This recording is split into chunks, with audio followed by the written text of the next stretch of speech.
Hello viewers, আসসালামু আলাইকুম। আবারও চলে আসলাম আপনাদের মাঝে নিত্যদিনের খাবারের রেসিপি নিয়ে। আজকে করে দেখাবো মাছের দুই ধরনের মজাদার রেসিপি। আমি খুব সহজভাবে করে দেখাবো যাতে আপনাদের বুঝতে সুবিধা হয়। সো চলুন শুরু করা যাক ফিশ কারি দিয়ে। ফিশ কারির জন্য আমি সিলভার কাপ মাছ নিয়েছি, আর এর মশলা তৈরি করতে যা যা লাগছে: একটা রসুন, এক টুকরো আদা, পরিমাণ মতো জিরা আর শুকনা মরিচ। ঝালটা যে যার মতো বাড়িয়ে কমিয়ে নেবেন। এরপর সব কিছু ভালো মতো ব্লেন্ড করে নিব।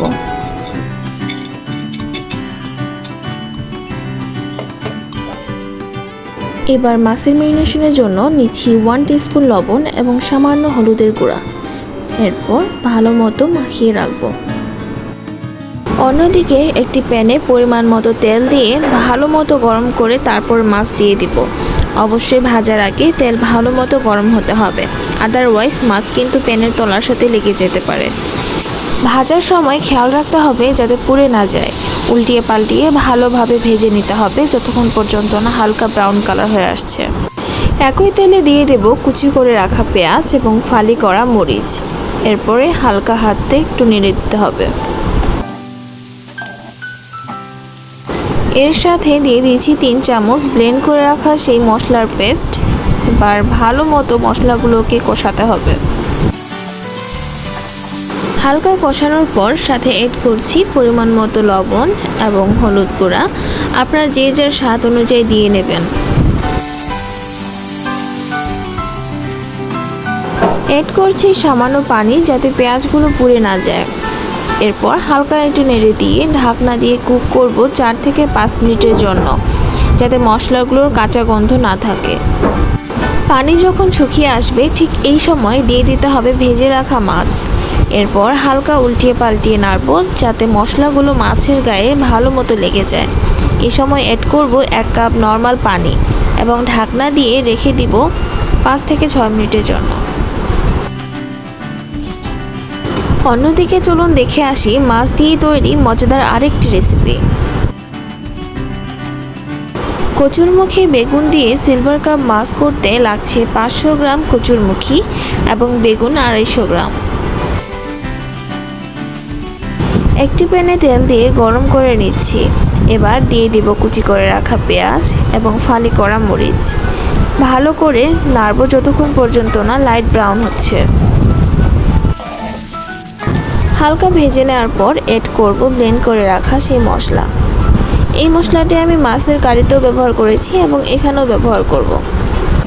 এবার এড করব স্বাদ মতো লবণ এবং হলুদের গুঁড়া।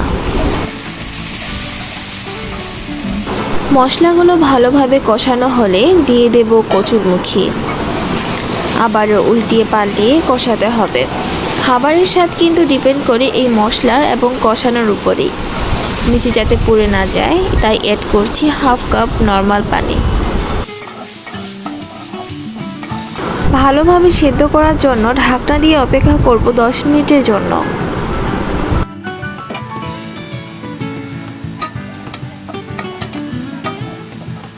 কচুরমুখী যখন সিদ্ধ হয়ে পানি শুকিয়ে আসবে এই সময় দিয়ে দিব আবারও নর্মাল পানি।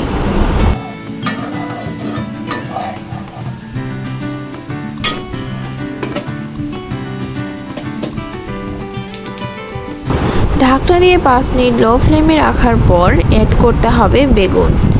বেগুনটা আমি আগে দিইনি কারণ তখন দিলে ঠিকঠাক মতো সিদ্ধ হতো না, শক্ত হয়ে থাকতো।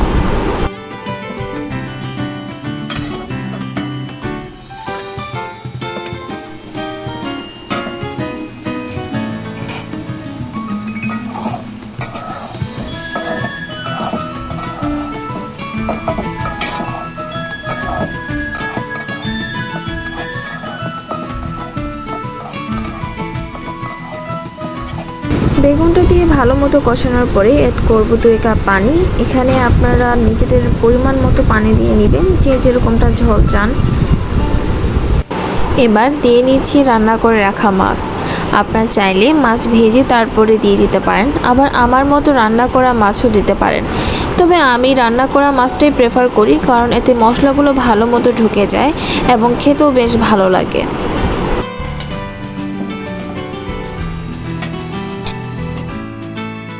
তৈরি হয়ে গেল আমার কচুরমুখী বেগুন দিয়ে মাছের ঝোল। এই দুটো রেসিপি আপনাদের কেমন লাগলো অবশ্যই জানাবেন এবং আমার মতো করে আপনারা বাসায় ট্রাই করে দেখবেন।